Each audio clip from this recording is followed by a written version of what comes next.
immediately realizing its inability to meet Vision 2020 goals.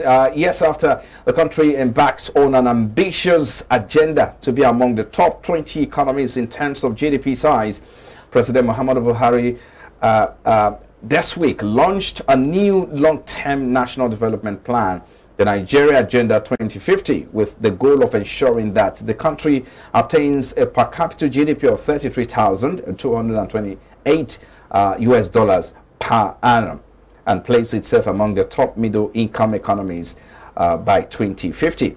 The launch, which came nearly 7 weeks after the Federal Executive Council approved the policy document on March 15, was conducted by the President on Wednesday, moments before the weekly FEC meeting. In his remarks, President Buhari assures that the vision is a product of a dynamic, knowledge-based economy that provides sustainable development by 2050.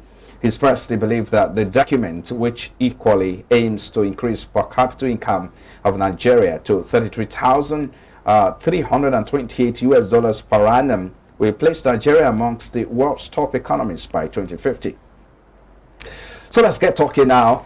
The big question, Kasimo, this is for you. The big question now is $33,328 US dollars per annum in terms of GDP per capita. So talk to us about this. How ambitious is this? We've not been able to address some of the target we've set in the previous years. And how can Nigeria become a top middle income economy by 2050?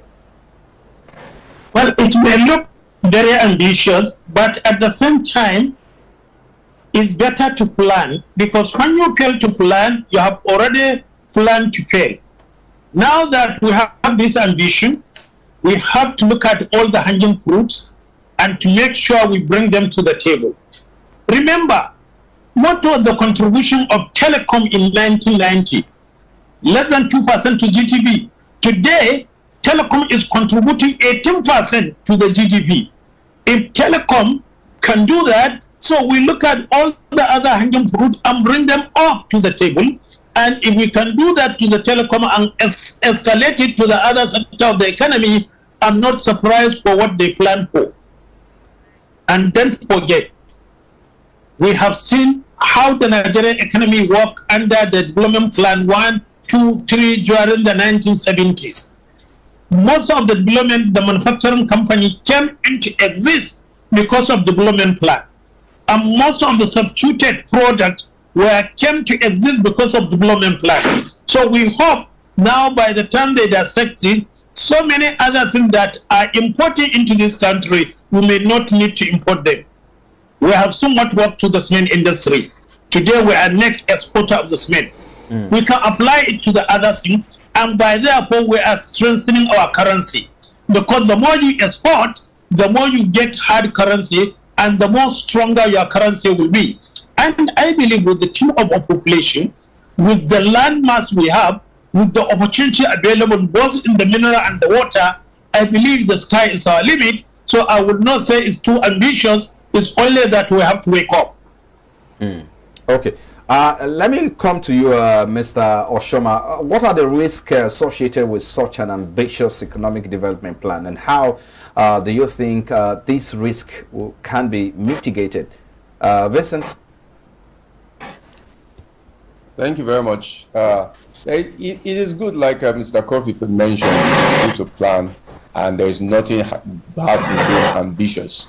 But when you look at Nigerian history with respect to planning, especially our recent history, shows that we have a government. The government is always good at making these big plans, but we don't really see real steps, practical steps towards realizing this plan. Another thing I'd like to mention is that whenever these plans are released, previous plan, to know how far we went with the previous plan and what are the areas of improvement, because we have had Vision 2010, we have had there was the last plan was released by this administration, but we have not really seen this plan a real practical step to realize this plan. Another thing is that what we have seen is that once there is a plan by one government, a new government comes in, It is either you will have a weak commitment to that plan, or that plan is thrown aside. So that's affect. I think it will be more realistic when we have plans that stays with a government, and the government will be able to benchmark itself with that plan, 4-year plan, so that we can see what happened at the end of 4 years, or maximum when they can see what happened at the end of that time with that administration. I think it will be more realistic than having this long-term plan, which are good, but we have not really seen implementation. This administration is just at its end. A new administration is going to be launched will come on board in about few weeks. And what happens to that administration with respect to this plan? What will be the level of commitment to this plan? That's my thought, and that's my concern about the plan. But there's nothing bad in having big plans. So let me come to you, Ambrose. Like Vincent mentioned, what would the next administration do with the plan once they come in? So the question will now be, first, what do you think will be the major challenge of achieving or making this a reality by 2050? I mean, it's too far away. That's about 27 years from now. But we can start doing something like Vincent talked about this administration adopting. Anyone that will be the CEO of Nigeria any day, anytime should have a plan that will guide him. This plan is like overall a clue where any government that come on board should sit up. The good thing is that as the government is coming in, we are going to take 4 years plan from the 27 years, as you just mentioned. This is Vision 2050.